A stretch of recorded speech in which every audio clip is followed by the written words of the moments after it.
The life of Job. In the faraway land of Uz, there lived a man named Job. He was blameless and upright, a man who feared God and shunned evil. God blessed him in all areas of his life.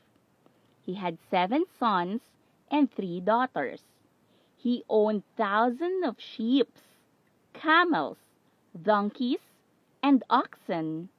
Indeed, God was with Job, and he was considered the greatest man among all the people of the East. One day, the angels present themselves before the Lord, and Satan was also there with them. The Lord asked Satan, "Where have you come from?" "From roaming around the earth and going back and forth," Satan replied. "Have you considered my servant Job? There is no one on earth like him." God said to Satan. But Satan then was quick to conclude that Job only praises and serves God because he blesses him. "If you took away everything he has, he will surely curse you in your face," Satan suggests. The Lord then gave Satan permission to test Job with one condition, that he will spare his life. Then Satan went out in the presence of God with his plans to make Job hate and curse God.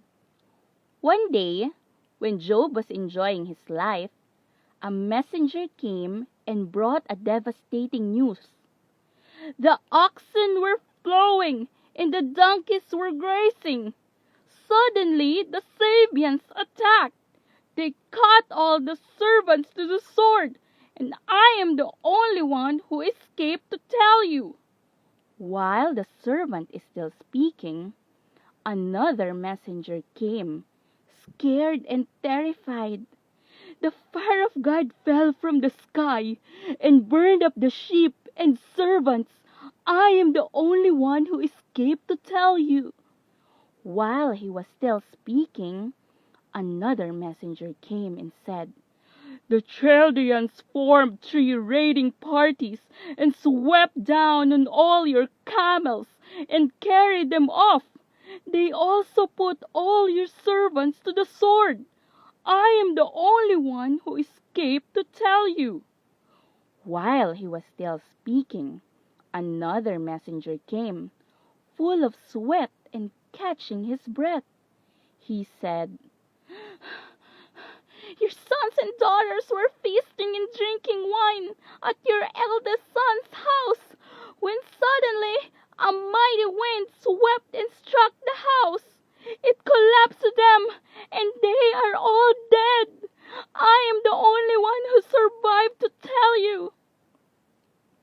In just one day, Job almost lost everything so dear to him, his family, all that he possessed. Satan thought Job would curse God, but Job chose to worship and praise his name. He tore his clothes, shaved his head, and put sackcloth on. He worshipped God and said, "The Lord has given me everything. He has every right to take it all back." In all this, Job did not sin against God. Satan was not yet through. He again suggested to test Job. This time, Satan said, "Skin for skin. A man will give all he has for his own life. Stretch out your hand and strike his flesh and bones, and he will surely curse you to your face." The Lord agreed the second time, with the condition that he will spare Job's life. Satan then went out from the presence of God and afflicted Job with painful sores from the soles of his feet to the top of his head.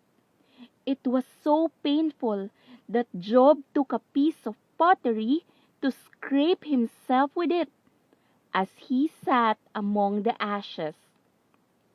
His wife saw him and said to Job, "Are you still holding on to your integrity? Curse God and die!" But Job replied, "You're talking nonsense. Are we to accept good from God and not trouble?" Again, in all this, Job did not sin and continued to worship God. When the friends of Job, Eliphaz, Bildad, and Zophar, heard about what happened to Job, they set out to their homes and traveled to meet Job, to comfort and sympathize with him. But instead of helping and praying for Job, they started to criticize him. They thought that Job sinned against God and was being punished for all his wrongdoings. But again, in all this, Job did not sin.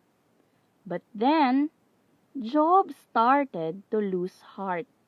He did not understand why God would allow all these things to happen to him. So God spoke with Job and told him that as God, He created everything on earth as well as Job, and no one has the right to question him or his decisions, even if to Job it makes no sense at all. God was teaching Job a valuable lesson.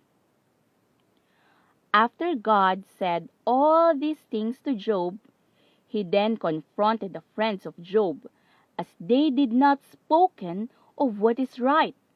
He instructed them to take 7 bulls and 7 rams and go to Job so that he could sacrifice a burnt offering for them. Job prayed for his 3 friends, and God accepted his prayer. After everything that had happened to the life of Job, God was so pleased with him that He healed Job and blessed him even greater than what he had before. God gave Job 7 sons and 3 daughters, thousands of sheep, camels, oxen, and donkeys. Job even lived 140 years old and able to enjoy life at its full. God made the latter part of Job's life even better than the first.